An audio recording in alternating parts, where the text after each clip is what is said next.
Well, what a great opportunity I have to speak with one of the great coaches in the world, Brian Orser, of course, Olympic silver medalist, world champion. But, Brian, your career as a coach now is a bit longer than your career as a skater. And you've done so much, not only as a skater, but as a coach. What continues to drive you? What are your next challenges, your next goals? Oh my gosh. Well, first of all, I love the sport. So that's why I've been involved in every part of it. So, as a skater, as a judge, as a performer, now as a coach. So I've worn a lot of different hats. I love skating. I love the sport. I love to see the kids do well, whether it's landing their first axel or winning their first European title, or winning a world title, Olympic title. It's to be part of that journey with them is pretty special. And if I have, a little hand in that, then great. Well, let me go back to the judging thing. When did you judge the professional competition? Well, I used to judge from the time I was 16 when I was eligible to be, a Skate Canada judge, a test judge, and competition judge as well. I started when I was 16, and I judged right through till I was 26, as long as I could. So for 10 years. So I was a gold test level judge, and I judged, sectionals, and wow. I was out there with my little caddy box pulling up marks, pulling up the for figures, and it was great. But I learned a lot about that side of skating, from the perspective from being a judge, and being in that hot seat, and being prepared. So, and it's all about being prepared, whether you're a coach or being the athlete, and that's my main thing with the kids is to be prepared. I have to be prepared every day when I go to the rink and know what we're going to be working on and how they are and what their energy is like, and also having a little bit of knowledge about being a judge and being prepared. They have to be prepared as well, and they're in the hot seat and they have a big responsibility. So I learned that from being that person. And it's interesting because we don't often talk about judges. We were just discussing, we don't often talk about the coaches, but we don't often talk about the judges in a positive way in the work that they have to do. Yeah, they're volunteers. Yeah. I mean, that's a whole conversation in itself, but they're volunteers, and I assume that they love the sport, and they have a big responsibility, and there are 9 of them. So between the 9 of them, they usually get it right. Yeah, they do. And that's why we have 9 judges. Yeah. And they're in the hot seat. It's tough. Not easy. Now let's talk a little bit about actually the changes this year in the GOE +5 to -5. We've watched this now for a number of months. How are you feeling about that wider range of quality of GOE? Well, the key word was quality, and that's really what it's about. Anytime there's a change in the rules, as a coach and a coaching team, we have to embrace what they're trying to do. And I like what they're trying to do with this because it does promote quality of skating. It's you think about those people that are sitting at home and they're watching figure skating, and they may not be the experts, but they're watching, for the entertainment of figure skating, and then they see somebody fall 2 times, and that person has won. And they're kind of going, I don't get it. Then they see somebody else go out and skate, and they skate clean. And it's beautiful, and it's consistent, and they've been, maybe the audience at home has been moved by this, and they don't win. So now this is more for that skater that I just spoke about. So skating clean, skating consistently, skating with quality. We have all of these elements that are important. So it's not just the quadlets or the quad flip. It's the step sequence, and it's the combo spin, and it's the flow and the speed and the choreo step. And so, you can win it by skating clean and with great quality. Now, how does that change your coaching? Because that 5 people could land the jump, but one of them is going to get a much higher score on the quality, and the second one, who also landed it, doesn't. What are the differences? How do you change the detail of your coaching? Well, there's still that element of sport and risk and moving the sport forward. There are athletes in our sport who have moved the sport ahead. You've got, you have the Nathan Chans and Yuzuru Hanus and Javier Fernandez. I'm just speaking about the guys. But now you still need to push the sport forward, move it forward, but it's just every day when we go to the rink, for me, it's just working on the quality of everything. And so you may miss one jump, but you can still win by the quality of all the other elements. Yes.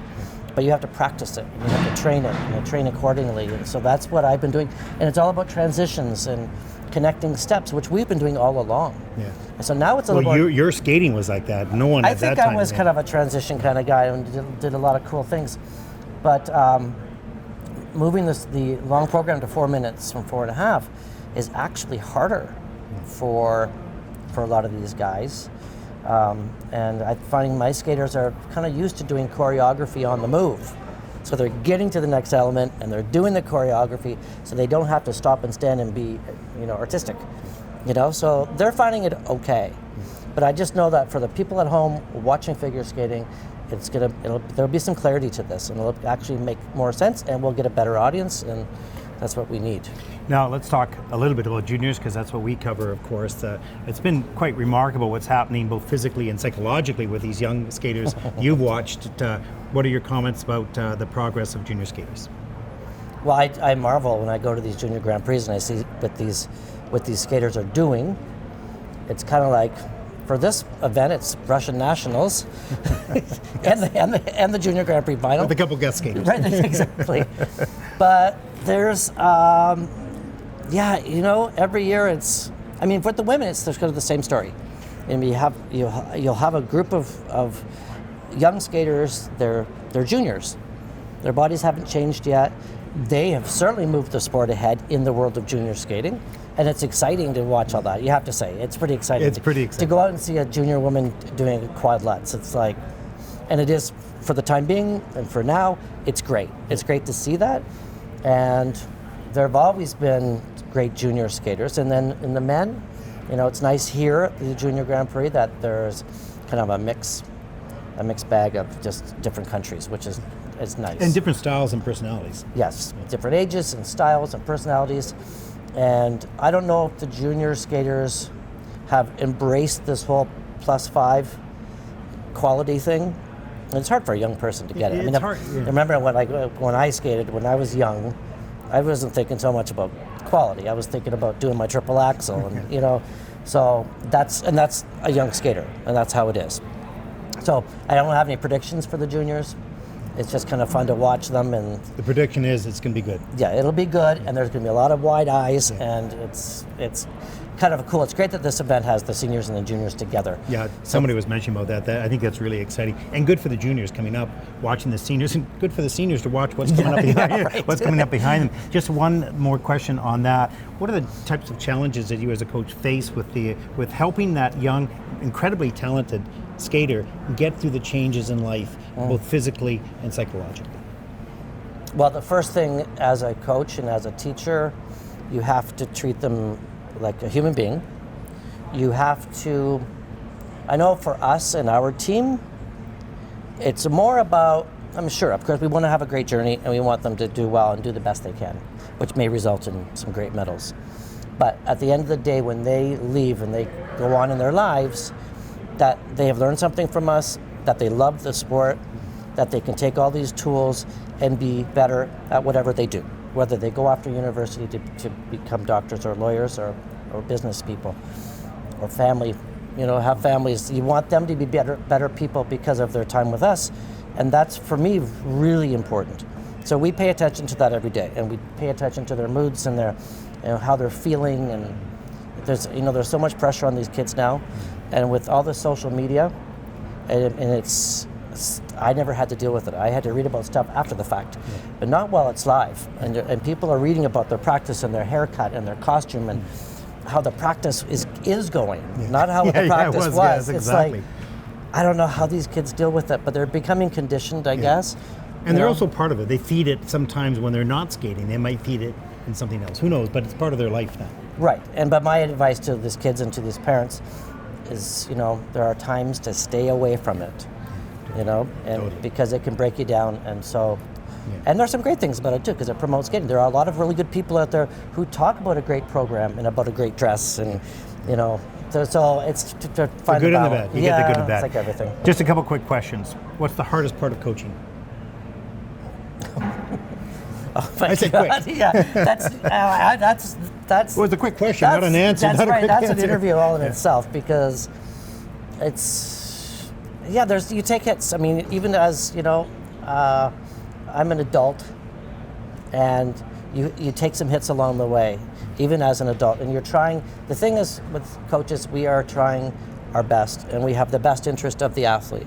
We want them to grow as people. We want them to be great athletes. And you take care of a lot of things behind the scenes. There's a lot of management skills needed to take care of these athletes so that they don't have to carry that weight themselves. And sometimes things don't go as well. Sometimes skaters leave you, and there's, and it's hard. Yeah. It's that for me is the hardest part. I love going to work every day. I love pushing kids through programs. I love seeing someone do their first axel. Yeah. Double, triple, or even quad. Something, when they have those moments and a clean run through, and we have a big bell at the club, and we ring the bell when someone does a clean program. And there are days where it just starts to go, and there's another bell, and another bell, and another bell, and it's and there's such a good energy, and I just kind of look at Tracy and go, wow, like we're doing something right here. What a great office to work in. It is. When it's so positive, and hardworking. Yeah. I want to ask you. I knew your parents, and they were amazing parents, and parents are so critical to a young person's life in general, let alone a sporting career.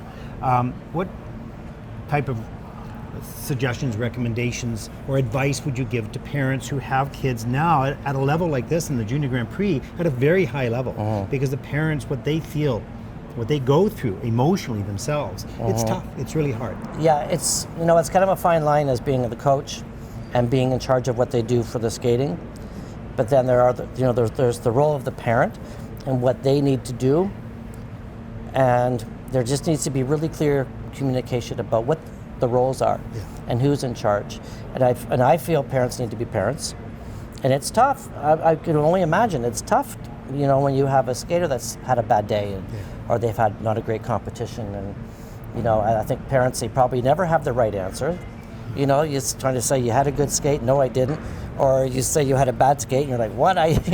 So it's really it's a no-win situation sometimes for the parents, but it's trying to define those roles and to keep it separate. My parents were the great skating parents because they were supportive, they listened, we celebrated the good times. My parents were great with the other parents to kind of keep them occupied and try to keep them positive. And my parents did a lot of just by hanging around them. A lot of other skating parents kind of got it. Well, your mom and dad were role models for parents. And, absolutely. They helped the next generation of parents. A couple quick ones. Favorite food? Everything? Pasta. I'm a pasta guy. Okay. Yeah, bolognese. Favorite movie? Oh my God. Oh, The Big Chill. Okay. Favorite type of music? Oh, anything. I mean, of course, I'm a Neil Diamond, Oh, yeah, that's right. Yeah, I'm a little crazy about Neil Diamond, and I'm not ashamed to say it. Yeah. Okay. Favorite thing to do while not coaching? I have a cottage up north, and so if I'm not coaching, I take the 2-hour drive and I go up to my cottage, and I love hanging out with friends there. It's on a lake. We barbecue, and I like being in the nature and away from the rink. Favorite skater while you were competing? Favorite skater when I was competing? Probably Robin Cousins. He was just finishing, but I did some shows with him, and I tried to mimic his single axel, which I think I did accomplish. Yes, you did. Yeah. Okay, last question. Coach that you most respect in this era. In this era. In this era, there's so many great coaches for so many reasons, and I can't. Ravi Walia, I have to say, seeing him just quietly in Edmonton just take Caitlin Osmond to becoming a world champion, that was pretty incredible, and it wasn't by accident, and there was a lot of patience on his part, and so let's go with Ravi. That's a great pick. Brian, I want to thank you not only for this interview, but for everything you have done for the sport as a skater, because I remember watching you and I marveled at how brilliant your transitions were, really, between all your jumps. and the class in which you presented as a skater, and very much so as a coach now. The sport is better off because you've been a skater and a coach, and we thank you very much from the ISU and all of our followers on the Junior Grand Prix. Brian Orser. Thank you.